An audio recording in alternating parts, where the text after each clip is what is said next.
বুঝছো বন্ধু, একদিন রাত পহেলে দেখবা তুমি নাই, পৃথিবীবাসী জানবে তুমি মরে গেছো। পৃথিবীর তখন আলো ফুটবে, চাঁদও উঠবে, সিএনজিও চলবে, অটোও চলবে, দোকানপাট সবই চলবে। এই পৃথিবীর হই হুল্লুর হুলুস্থুল ব্যস্ততা, ধোকাবাজ এই দুনিয়া, কেউ থামবে না, শুধু তোমারে কবরে পাঠায়। ধোকাবাজ এই দুনিয়া প্রতারক, এই দুনিয়া কেউ থামে না। সামনের সিএনজি অ্যাক্সিডেন্ট করলো, পিছনের সিএনজি থামে না, ছাড়ি দিয়ে যায় না। সামনের গাড়ি অ্যাক্সিডেন্ট করলে পিছনের গাড়ি থামে না, ছাড়ি দিয়ে যায়। স্বার্থপর এই দুনিয়ায় কেউ থামে না। বাপরে দাফন কইরা এই সন্তান, এই বউ বাচ্চারাই আবার আসার পরে ওই দিনকেই ভাত খায়, তাই না? পেট বইরা খায়, লগের ঘরের থেকে আর আইন্দা আনছে, এরা ঠিকই পেট ভরে খায়। তো ওরা না কাঁদলো বিকালে, ওরা না দুপুরে কাঁদলো, কোন ভাত খায় খা।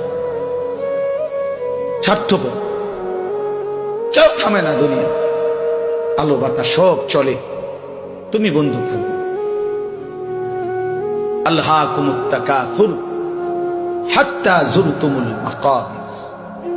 আল্লাহ বলছে, বান্দা আখিরাত ভুলে গেলা, দুনিয়ায় ডুবে গেলা, তবে মনে রেখো হাত্তা যুরতুমুল মাকাবির, এরই মাঝে কিন্তু একদিন কবরস্থানেই পৌঁছে যাবে।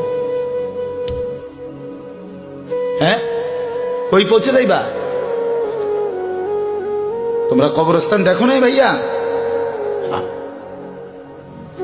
কাল্লা সাউফা তা'লামুন। আল্লাহ বলে, কবরে আসলেই আমি বুঝাই দেব বান্দা আমার নাফরমানির শাস্তি কেমন।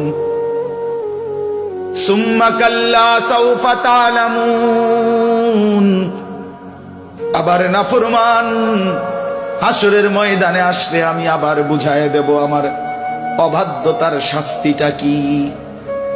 একবার বুঝাবো কবরে।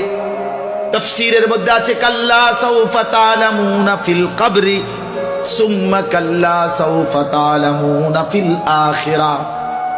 আল্লাহ বলে, একবার কবরে বুঝাইবো আমারে ত্যাগ করা, আমার নাফরমানি, আমারে সিজদা না করার শাস্তিটা কি। কবরেই টের পাইবা। ওয়া ইউকাইয়াদু লাহু মালাকুন আমা ওয়া আসাম্মু আবকাম। নবী বলেন, নাফরমানের কবরে এমন একজন ফেরেশতা পাঠানো হবে, যেই ফেরেশতা অন্ধ, বোবা, বধির, চোখেও দেখে না।